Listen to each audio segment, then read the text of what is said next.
Mitos e verdades sobre projetos e obras de fachadas. Pastilha é uma boa opção?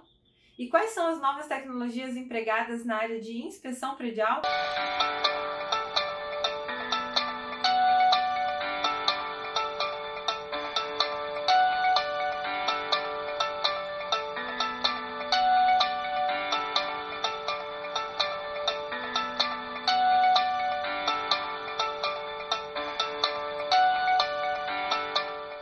O assunto de hoje é atual e envolve muita responsabilidade, porque nós vamos falar de fachadas. Esse assunto que às vezes pode tirar os sonos dos síndicos. A nossa convidada de hoje é a engenheira civil Bruna Swederski. Muito bem-vinda, Bruna. Falando hoje de Cascavel, no Paraná. É isso, Bruna? Isso mesmo, muito obrigada pelo convite, é um prazer estar aqui colaborando para ajudar os síndicos.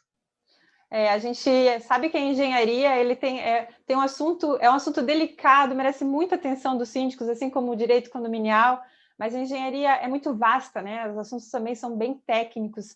Mas esse assunto aí que a gente vai falar hoje é sobre mitos e verdades sobre as fachadas, né? Tem muitas crenças, inclusive algumas minhas já foram quebradas ali conversando com a Bruna para desenvolver o conteúdo. Para quem não sabe ainda, eu sou arquiteta, então também sou dessa área, então sempre que pode trazendo esses conteúdos. Bruna, vamos já começar, né, de algumas maneiras que você pode instruir os síndicos em relação a quais são os principais problemas e se o síndico pode se precaver de alguma forma em relação às fachadas. Bom, sem sombra de dúvidas, os problemas que mais acometem as fachadas são as fissuras, as infiltrações e os desplacamentos, que é quando ocorre a queda parcial ou total do revestimento da fachada.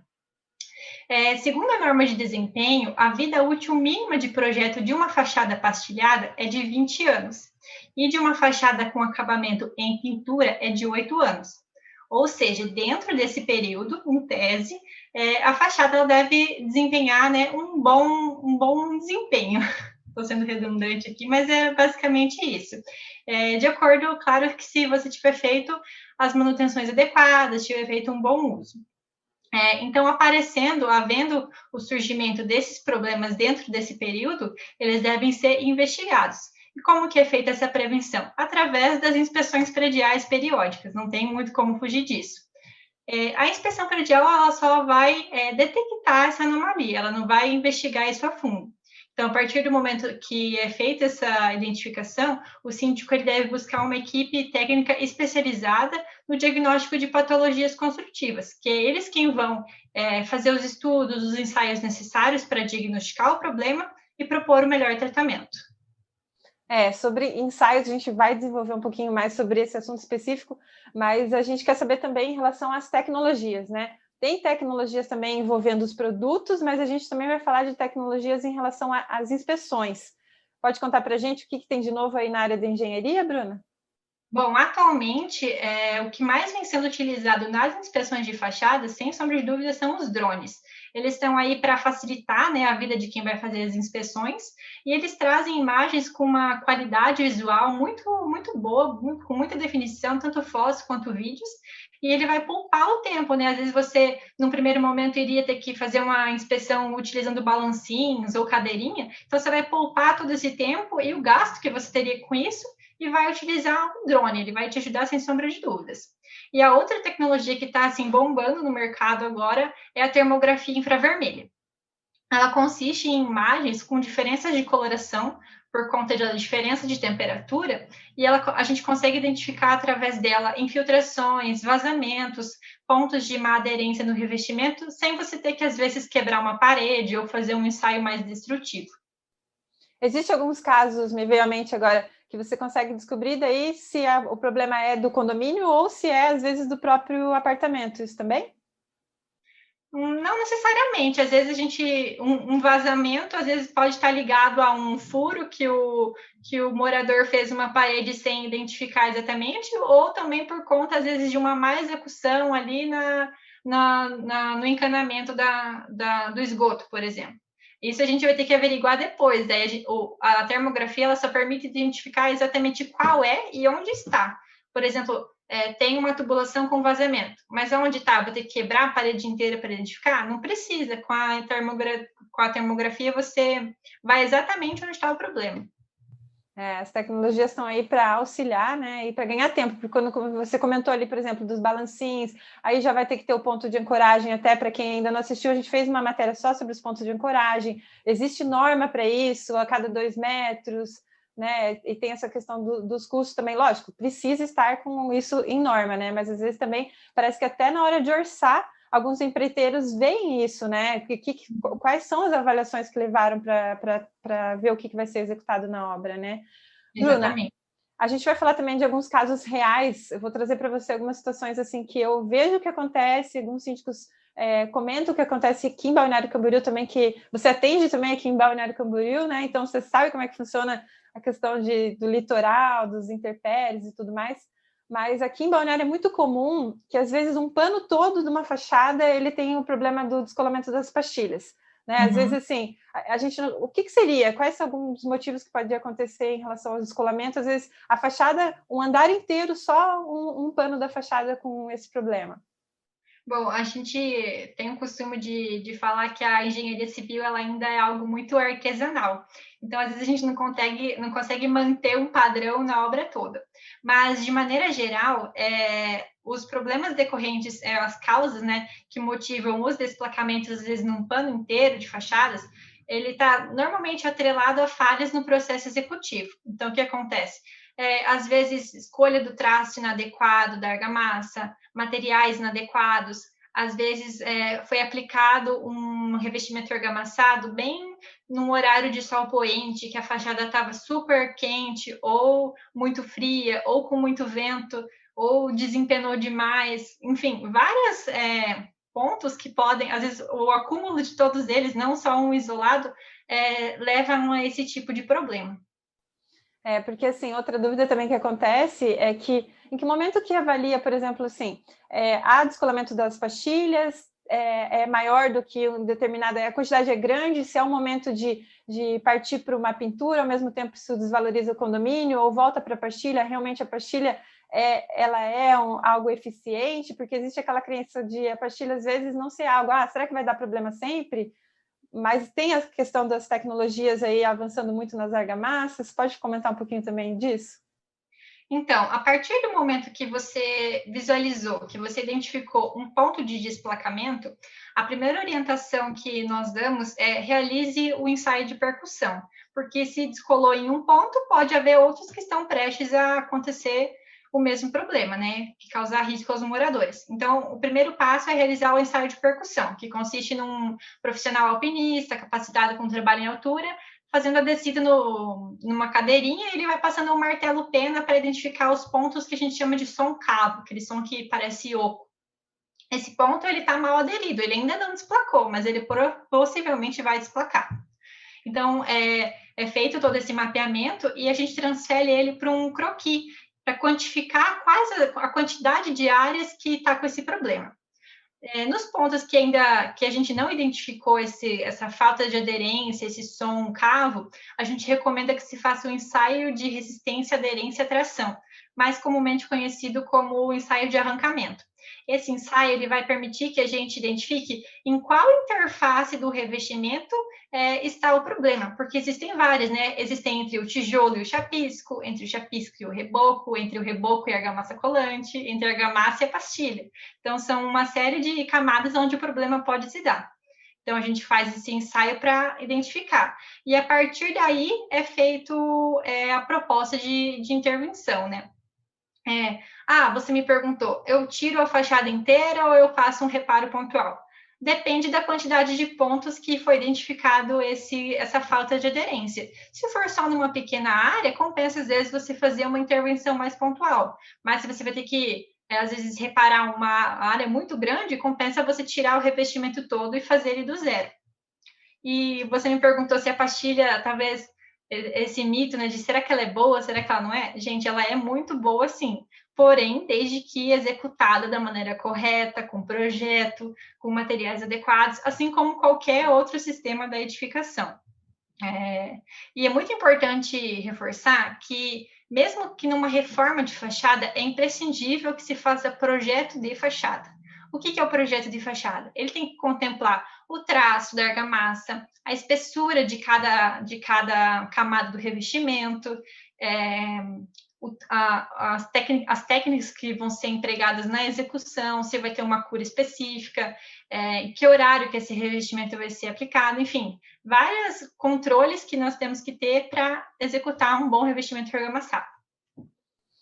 Esse assunto aí agora, até a gente vai falar um pouquinho também mais sobre a engenharia junto com a arquitetura e projetistas só de fachada, né? Mas agora, em relação, por exemplo, assim, também, o que acontece é que a maioria dos síndicos hoje que a gente vê que estão buscando informações, eles têm a ciência da responsabilidade deles, mas mesmo assim, tanto eles, às vezes, né, quanto principalmente os moradores, que daí a gente está falando em muito mais gente, existe uma questão de mudança de comportamento também, né? Até para a questão de você assimilar algumas situações do processo.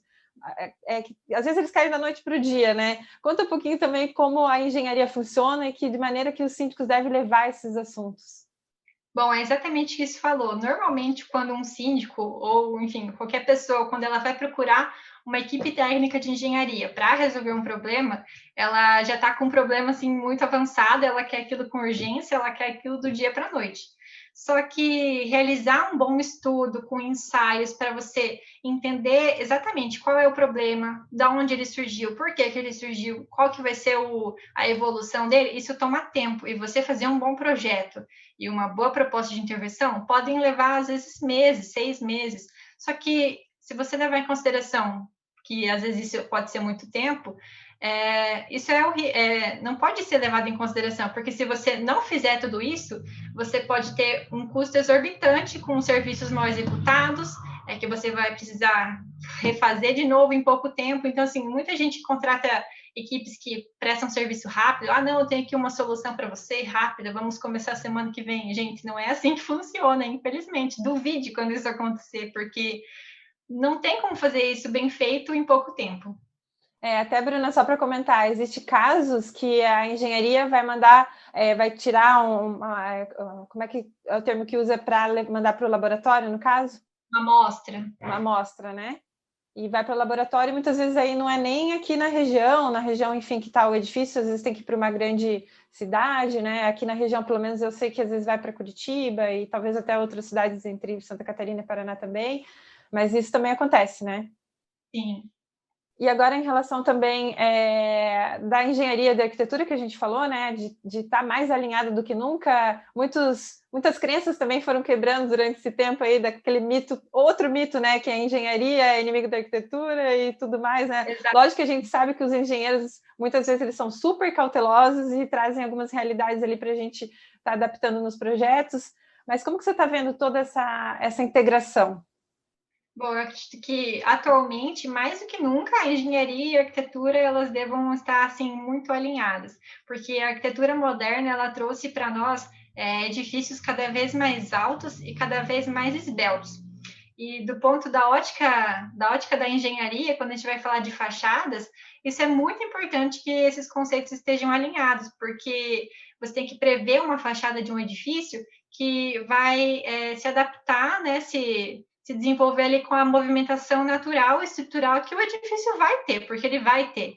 Quando você tem uma estrutura muito alta e muito esbelta, os ventos eles influenciam muito na movimentação estrutural do edifício. E o revestimento ele tem que suportar isso. E é para isso que serve o projeto. Inclusive, assim, a engenharia também já está sabendo que, se alinhando com a arquitetura, também agora vai vir a questão das fachadas ventiladas, vai vir também a questão a gente já está vendo edifícios verdes, né? E na Itália tem, Curitiba está lançando, São Paulo também, que é aqueles edifícios que, inclusive, tem árvores na própria fachada. E aí já se arrepia tudo em relação às manifestações patológicas, porque quando fala em jardim, fala em água, e tudo isso aí que a engenharia tem que estar, mais do que nunca, as profissões alinhadas, né, Bruna? Exatamente. Joia. E outra situação também, até essa foi uma pergunta de síndico aqui, a gente fala às vezes com alguns síndicos que estão sempre querendo se envolver nessa parte técnica, existem vários síndicos, às vezes a gente fala assim, mas às vezes esse assunto é muito técnico. Não, vários querem saber, querem entender os processos todos, e em relação, por exemplo, assim, o síndico precisa de uma inspeção, mas na verdade é uma perícia, ou uma consultoria, no caso, né? E eles muito confundem as diferenças dos serviços e também a questão dos custos, né, que são distintos. Como que é isso, Bruna? É bem isso que você falou. Muitas vezes o cliente, o síndico, ele chega assim, eu estou precisando de uma perícia aqui para esse caso, mas na verdade ele só precisava de uma inspeção. Às vezes eles não sabem exatamente o que contempla cada serviço. Então vamos tentar esclarecer rapidinho. A inspeção predial, ela vai tentar só identificar os pontos que estão com problema, identificar o grau de risco e qual a prioridade dentro do plano da manutenção. Ela vai dizer para o síndico, não, isso aqui você tem que fazer mais rápido, porque isso aqui apresenta maior risco para os moradores. Isso aqui você pode deixar para depois, não envolve tanto risco. E assim você consegue gerenciar melhor os custos das reformas dos condomínios. Já a perícia, o que ela é? Ela vai identificar a causa. Geralmente, por que se precisa de uma perícia? Às vezes, o condomínio já passou do período de garantia, ou às vezes ainda está dentro do período de garantia e começou a apresentar problemas, e a construtora não quis dar um respaldo técnico, não se prontificou em tentar ajudar, e precisa acionar ela judicialmente por conta de indenizações. Então, você precisa provar que aquele problema é culpa de X pessoa, a construtora, ou o projetista, ou o morador, digamos. A perícia ela serve para isso, para identificar a causa do problema, a origem e qual é esse problema. Já a consultoria, ela vai te dar o tratamento. Geralmente, o que a pessoa quer, né? A solução. Então, a perícia ela não tem a obrigação de te fornecer uma proposta de tratamento, como você vai corrigir aquilo, e sim a consultoria. E existe, Bruno, alguma consultoria prévia, digamos assim, para alinhar o que seria cada uma dessas situações e ver um edifício como um todo? Então, normalmente, quando eu vou prestar um orçamento, a pessoa vem até mim, eu gostaria de um orçamento para fazer tal coisa. Normalmente, eu peço para a pessoa me explicar exatamente qual é o problema dela e qual é a finalidade daquilo que ela está me pedindo. Eu quero resolver meu problema. Eu quero elaborar meu plano de manutenção. Não, eu quero acionar a construtora na justiça. Cada serviço tem uma finalidade, e baseado no que o cliente me fala, eu consigo dizer para ele qual é o serviço que de fato ele precisa. E é muito importante isso, porque cada um às vezes tem um custo totalmente diferente. E tem pessoas que às vezes você vai chegar para um fornecedor e falar assim, eu quero uma perícia. E ele vai falar assim, tá bom, o preço é esse, mas às vezes nem é aquilo que você precisava. Muito legal, bem importante esse alerta aí para os síndicos verificarem qual seria realmente os serviços dentro da engenharia. A gente vai trazer um conteúdo aqui que, na verdade, se a gente for se desenvolver nessa entrevista, é muito assunto que é sobre as perícias, também sobre essa questão das garantias das construtoras, né, alguns alertas aí para o pessoal também estar ligado ali para não perder algumas questões de garantia. Mas, Bruna, eu gostaria de te agradecer sua participação aqui no Condomeeting, a primeira vez, né? Quando estiver em Balneário Camboriú e a gente pudesse falar presencialmente, nossa convidada para a gente gravar no estúdio também. E a gente deseja muito sucesso. A gente vai colocar também no portal do Condomeeting, deixar suas... Não sei se você quiser passar alguma questão de rede social também. Claro. Primeiramente, eu gostaria de agradecer o convite da Miriam e do Condomeeting para estar aqui prestando esses esclarecimentos para vocês. Eu espero que tenha ajudado alguém que não sabia de alguma informação, né? Que sempre alguém não sabe de alguma coisa. Então, eu espero ter ajudado alguém. Foi um prazer estar aqui divulgando o meu conteúdo e o meu trabalho. O meu Instagram é engebrunaswiderski. Eu trabalho com avaliações de imóveis e perícias de engenharia e inspeções prediais e atuo no Paraná e em Santa Catarina. Então, precisando, é só dar um toque. Muito obrigada. Obrigada a vocês também que acompanham o Condomeeting no Conde TV nas quintas-feiras. Rico conteúdo de engenharia para vocês aí. Podem acompanhar no portal também, que tem bastante novidades. A revista Condomeeting também já está chegando aí na nossa região de Balneário Camboriú. Alguns síndicos de outros estados também têm pedido, a gente tem mandado. E muito obrigada. Não esquece de deixar aquele like.